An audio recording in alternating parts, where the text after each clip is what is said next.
I'm Dick Foley, and I'm glad to welcome you and to tell you that you're in for a treat, particularly those of you who have not heard Jack Medina speak before. Jack Medina received his bachelor's and master's degrees in physical education from San Jose State University. His coaching career began at the high school level. He then moved on to Cal State University at Northridge. He developed 19 All-American gymnasts and 3 national event champions. In international competition, he has worked with many of the world's top gymnasts, including the USA's Cathy Rigby. He's been responsible for the conditioning of professional athletes, working with the Seattle Seahawks, the Raiders and the Rams of the NFL, and the Golden State Warriors of the NBA. Jack has been a featured guest on many radio and television shows, and he has been lecturing across the United States for more than 20 years, inspiring thousands of people to take charge of their lives.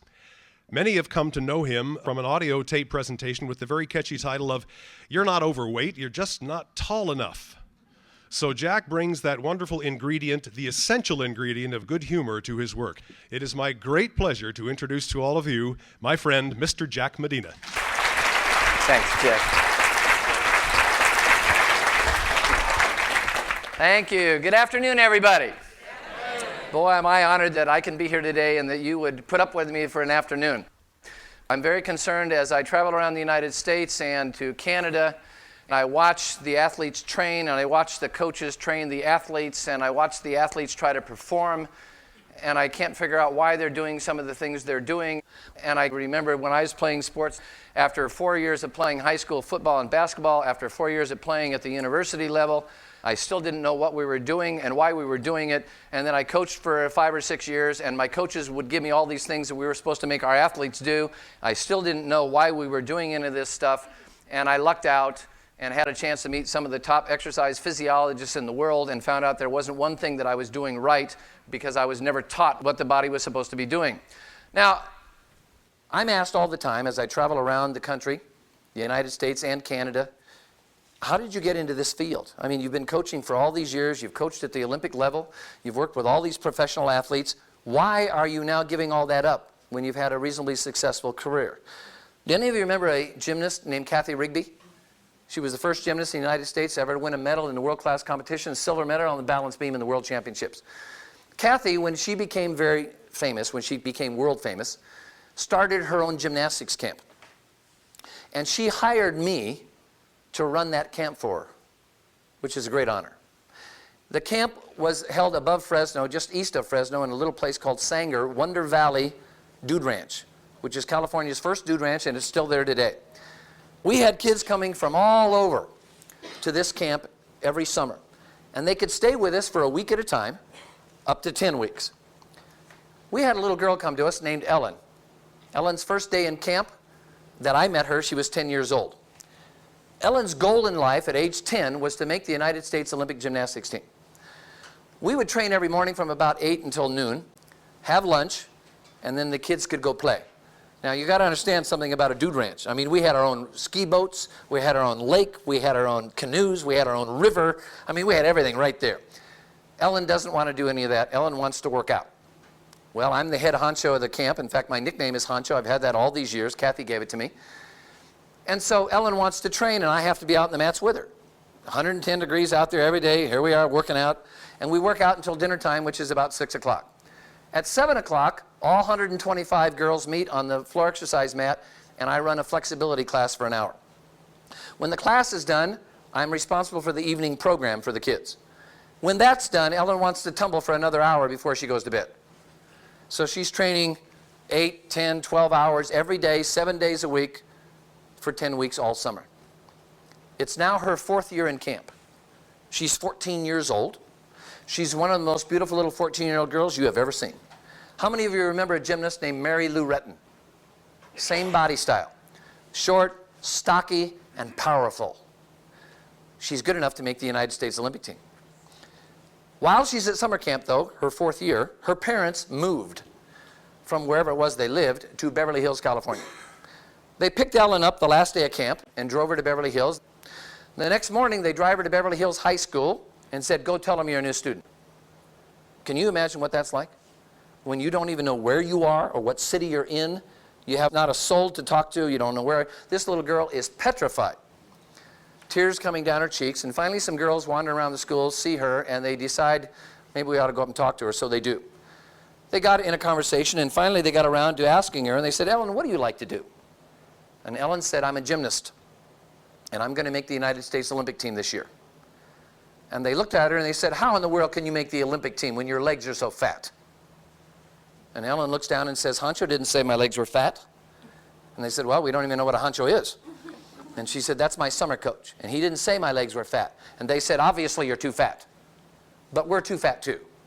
And we formed a club in the school, a new one, called the Too Fat Club. All you got to do to be in our club is take these diet pills with us. And you can get rid of your fat legs, and we can get rid of our fat, and you can be in our club. We'd love to have you. So Ellen starts taking the diet pills. Then she decides, if I stop eating while I'm taking these pills, I'll bet you I can get rid of my fat legs faster. So Ellen stops eating. Her mother makes her eat. And so after the evening meal, she runs into the bathroom, sticks her thumb down her throat, and you know what happened next. Now I want you to listen carefully because it changed my life 27 years ago. 3 weeks from the day she entered Beverly Hills High School as a freshman, she was admitted to Beverly Hills Hospital in a severe state of anorexia or starvation. And 3 weeks later, at age 14, she died. I didn't even know she was sick. I didn't know anything about nutrition. I didn't know anything about exercise physiology. All I knew was what the other coaches gave to me when I started up through the chain. So I made a vow over her gravesite 27 years ago that I would find out what happened inside that little girl's body. And I started studying nutrition, and I started studying exercise physiology. And I found out what went wrong inside that little girl's body. And that's why I'm doing what I'm doing. So let me ask all of you a question as we start today's program, which is designed for coaches, for athletes, for the parents of athletes. Why? I want the parents to understand why the kids are doing what they're doing. I want the kids to understand why they're doing what they're doing, and I want the coaches to understand what they're making the kids do and why they're doing it. How many of you here this afternoon have ever lifted weights? Do you remember this? Do 3 sets of 10. Remember that? Why? Why don't you do 1 set of 30 and go home? Are you training adenosine triphosphate, phosphocreatine, lactic acid, glycogen, or fat? Are you training for strength, power, quickness, or endurance, or some combination? And if you don't know which of those things you're doing and why you're doing it, then why are you out there in the first place? And so that's what we're here today for. We're here to talk about those things, how to get maximum performance training the body inside out. Everybody, if you would do this with me, snap your fingers. In order to do that, there's a little chemical. You have a little chemical in every cell in your body called ATP, adenosine triphosphate. And it's a little chemical that allows you to do that.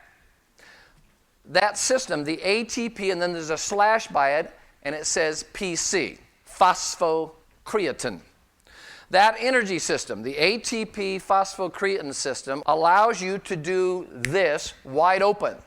But the longest the human body can do it is 10 seconds. It is physiologically not possible to ask an athlete to do anything wide open physically because you run out of adenosine triphosphate at the end of 10 seconds. Now, how many of you ran wind sprints when you were in school? Well, we would run from one end of the field down to the other, and then we'd turn around, run right back to the other end, and the coaches thought we could run the second one just as fast as we could do the first one. And then if we didn't, they'd yell at us. And then the second one, you could hardly breathe, but they'd make you run it. And then finally, we were down here gasping for air, and one of our guys on our team would throw up. Now, our coaches thought that was wonderful. If you threw up, you were really doing good. We got so good at this, we could throw up before practice. The coaches did not understand which energy system we were working on and how to make it function. This ATP-PC system lasts for 10 seconds, and that's it. You start running slower at the end of the 10 seconds, no matter what the coaches want you to do. How long does a football play last? 10 seconds is the longest. The average is about 6 seconds.